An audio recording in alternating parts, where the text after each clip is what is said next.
He's often portrayed as a stereotypical two-dimensional villain, but that's far from the character Tolkien created. So what is the psychology of Sauron? Hi everyone, this is Robert. Welcome to Deep Geek. If you like theories, background, history and lore about The Lord of the Rings, A Song of Ice and Fire and The Witcher, then this is the channel for you. Welcome. Many people who just watch the Lord of the Rings films, and even some who read the books, come away with the impression that Sauron is rather two-dimensional.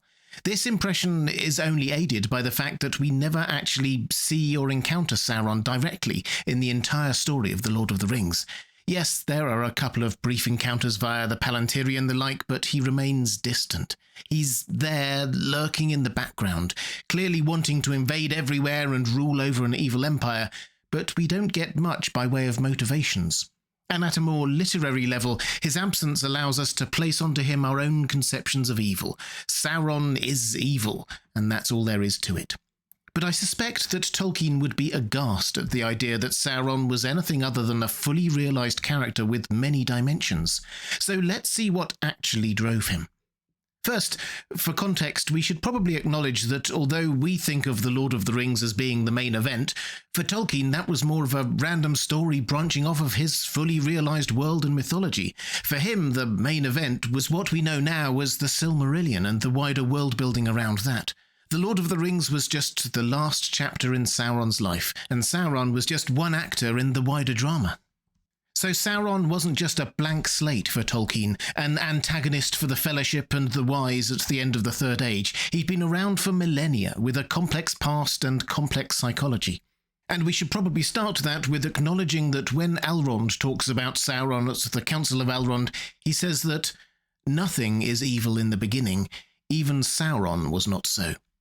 Indeed, Sauron is a Maya, which means that he was created by Eru, Ilúvatar, before time itself. He participated in the Song of the Ainur, singing creation into being, and he was one of those who chose to go down into Eru's new creation to guide and govern it, which perhaps tells us our first thing about Sauron. He is curious and proactive.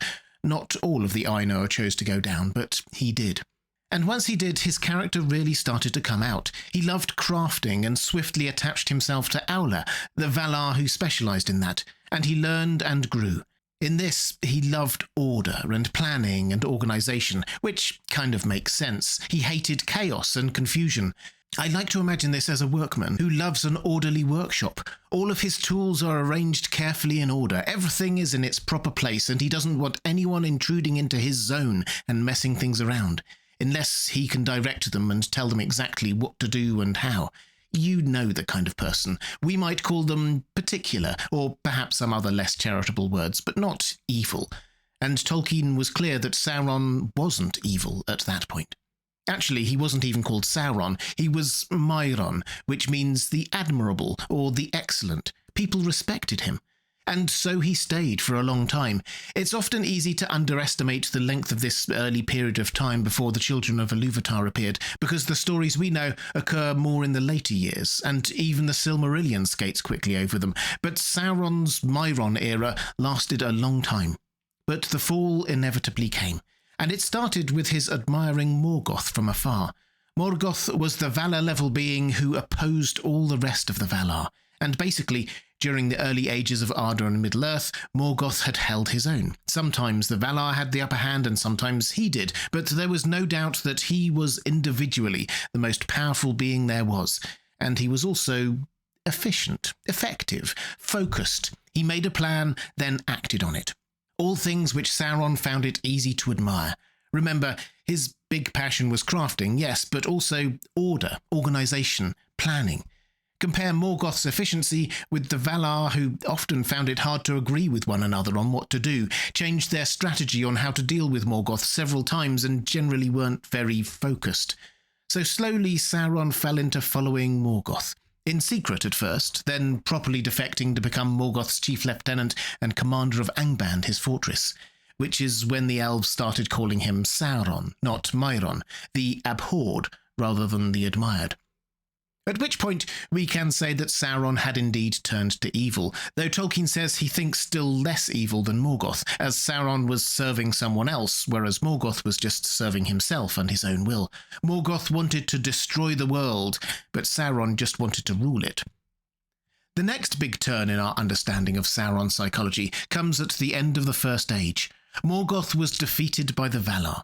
Tolkien sets out what happens with Sauron in letter 131 to Milton Waldman. Sauron repents in fear when the first enemy is utterly defeated, but in the end does not do as was commanded, return to the judgment of the gods. He lingers in Middle-earth. Very slowly, beginning with fair motives, the reorganizing and rehabilitation of the ruin of Middle-earth, neglected by the gods, he becomes a reincarnation of evil and a thing lusting for complete power, and so consumed ever more fiercely with hate, especially of gods and elves. There's a lot to unpack there. I did a whole other video on whether Sauron truly repented at this point. At the risk of spoiling that video, the answer is basically that he did, but only in fear. Sorry that he had done what he had done and been caught, but his heart was not truly changed, and he didn't go to face his judgment or punishment. What's important to us here is that he came to the conclusion that when the host of the Valar removed themselves from Middle-earth after that War of Wrath, they had abandoned Middle-earth.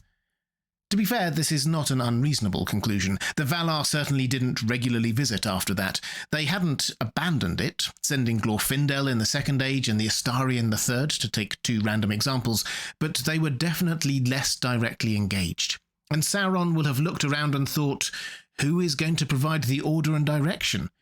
It will all have felt very chaotic to him. A new island continent appearing, large parts of Middle-earth disappearing, the elves splintering into lots of different groups, the remnants of Morgoth's army hiding out in pockets throughout the land.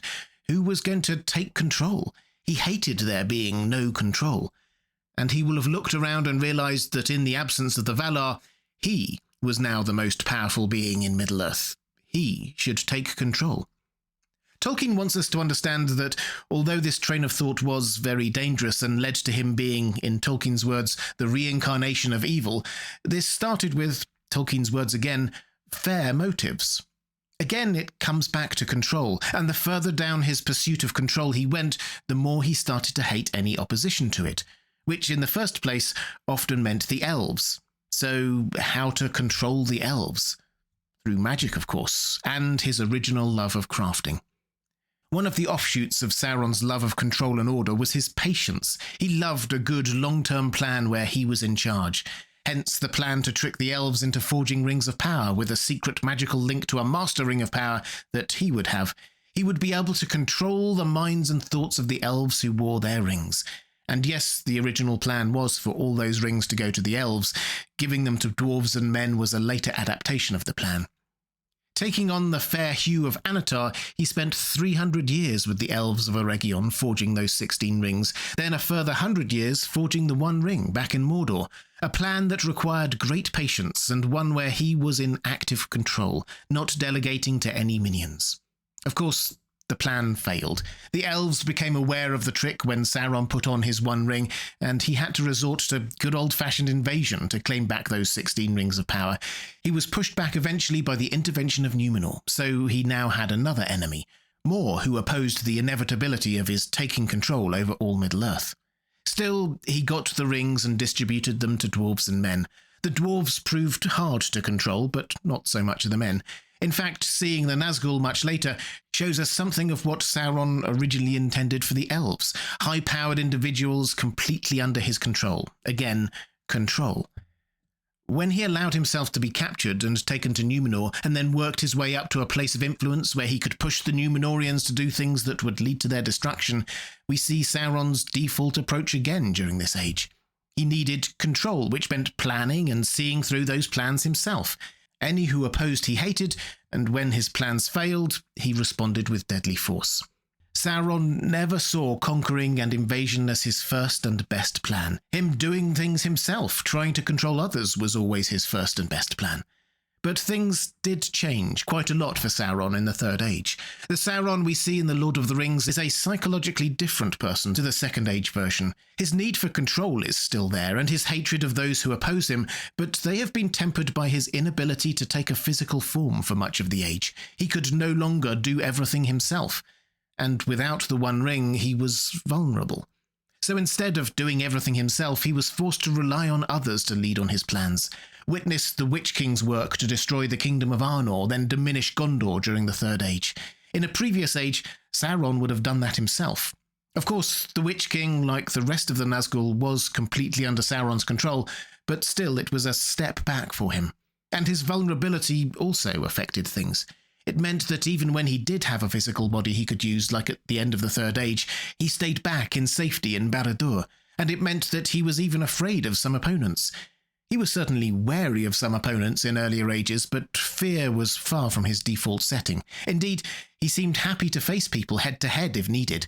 But when Aragorn recounts his encounter with Sauron through the Palantiri in the main story, he says this: "Now, in the very hour of his, Sauron's, great designs, the heir of Isildur and the sword are revealed. For I showed the blade reforged to him.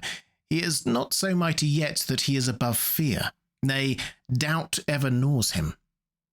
Doubt ever gnawing at Sauron is perhaps an image we weren't expecting. What was he afraid of? Defeat, certainly, but even before that they might get the ring and challenge him. He knew that some were powerful enough to challenge him if they had it.